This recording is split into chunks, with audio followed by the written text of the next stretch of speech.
Dans cette vidéo, nous allons vous présenter les modalités de réfection de pansement d'un PICC line et d'un midline. Les modalités de gestion de ces deux types de cathéters et des lignes de perfusion répondent aux mêmes règles. En effet, ils sont considérés comme des dispositifs de longue durée.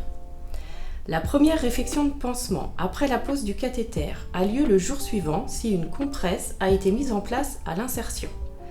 Le pansement transparent semi-perméable stérile peut rester en place 7 jours.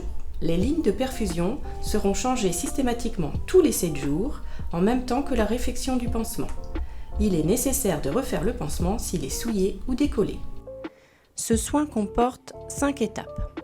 Préparation du soin, ablation du pansement, antisepsie du point de ponction, mise en place du nouveau pansement, changement des lignes veineuses. Première étape, préparation du soin. Entrez. Bonjour, Bonjour. je suis l'infirmière du jour. Enchantée. Vous allez bien? Oui, et vous? Oui, merci. Est-ce que vous pouvez me rappeler votre nom, votre prénom et votre date de naissance, s'il vous plaît? Oui. Alors, m'est Pauline et je suis née le 27 avril 87. Super, merci. La nuit a été bonne? Oui, très bien. Super. Du coup, je viens vous voir aujourd'hui par rapport à votre cathéter au niveau du bras. Ça fait 7 jours que le pansement a été fait, donc je vais devoir le refaire aujourd'hui. D'accord, très bien. Pas de souci. On vous a déjà expliqué le soin? Oui. Très bien. Est-ce que vous avez des questions? Non, tout est clair. Ça marche. Je vais pouvoir regarder, je me permets? Allez-y. Durant toute la durée du soin, le patient porte un masque chirurgical. Si le patient ne supporte pas le masque, lui faire tourner la tête du côté opposé au soin. Pour réaliser la réfection du pansement, il est possible d'installer le patient selon 3 positions. En décubitus dorsal, en décubitus latéral ou en position assise. Il convient de s'assurer de l'absence de signes cliniques pouvant évoquer une complication. Pour cela, réaliser une inspection et une palpation du point de ponction et vérifier l'absence de rougeur, de douleur, d'un œdème ou d'un écoulement. Le matériel nécessaire à la réfection du pansement est le suivant. 2 champs stériles dont un recouvre le chariot de soin, une paire de gants non stériles, 2 paires de gants stériles, un système de fixation stérile, un pansement transparent semi-perméable stérile de type Tegaderm, un flacon d'antiseptique alcoolique, des compresses stériles et des bandelettes stériles. Le matériel nécessaire au changement de la valve bidirectionnelle est le suivant. Un flacon d'alcool à 70 degrés, des compresses stériles, un pansement transparent semi-perméable stérile de type Tegaderm, une seringue de minimum 10 ml, du sérum physiologique, une paire de gants stériles, une valve bidirectionnelle. Deuxième étape, l'ablation du pansement. Avant de procéder à l'ablation du pansement, il faut installer un champ stérile sous le bras du patient. Puis compter le nombre de repères du PICC line qui sont extériorisés et le noter. Le cathéter ne doit pas avoir bougé après la réfection du pansement. Après avoir enfilé une paire de gants stériles, le pansement transparent semi-perméable stérile est retiré en exerçant un mouvement de traction latérale et du bas vers le haut.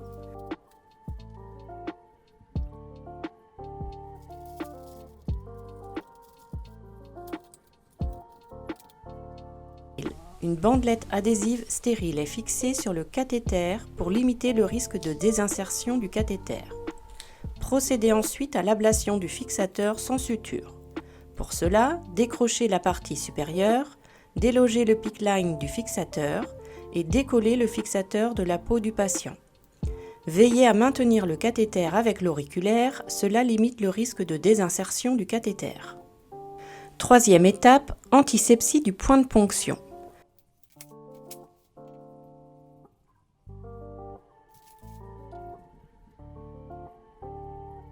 Portez une nouvelle paire de gants stériles pour réaliser l'antisepsie du point de ponction en 4 temps. Nettoyez au savon doux, rincez avec du sérum physiologique ou de l'eau stérile, séchez à l'aide de compresses stériles puis appliquez l'antiseptique alcoolique. L'application de l'antiseptique doit durer au moins 30 secondes. Quatrième étape, mise en place du fixateur et du pansement. Vérifiez le nombre de repères extériorisés afin de s'assurer que le cathéter n'a pas bougé lors du soin. Pour mettre en place le fixateur, commencez par insérer le PICC Line dans le fixateur. Collez ensuite le fixateur sur la peau du patient. Après avoir collé le fixateur, procédez au retrait de la bandelette par étirement vers l'extérieur. Veillez à ne pas étirer le pansement semi-perméable transparent lors de la pose. 5e étape, le changement des lignes veineuses. Le pansement transparent semi-perméable stérile, positionné sur la connexion proximale, est retiré en faisant un mouvement de traction latérale et du bas vers le haut. Toutes les manipulations de lignes veineuses et de raccords doivent être effectuées au moyen de compresses stériles imprégnées d'alcool à 70.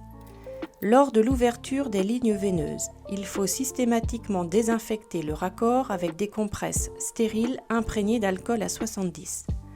Vérifiez la présence d'un reflux sanguin et rincez les lignes empulsées.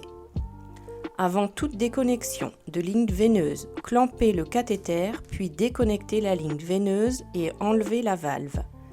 Après déconnexion des lignes veineuses, il faut désinfecter le raccord en appliquant la technique suivante. Frictionnez 5 fois le raccord au moyen d'une compresse stérile imbibée d'alcool à 70. Attendre au minimum 5 secondes.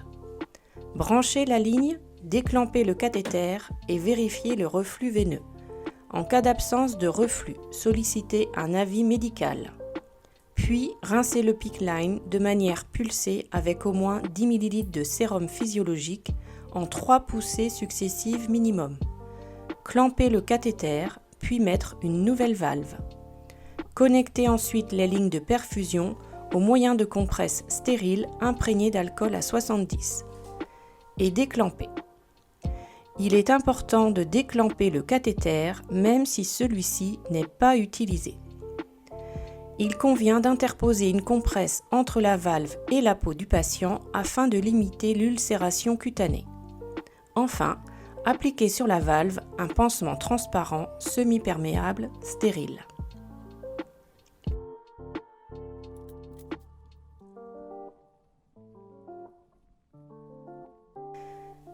L'infirmière retire sa charlotte et son masque chirurgical.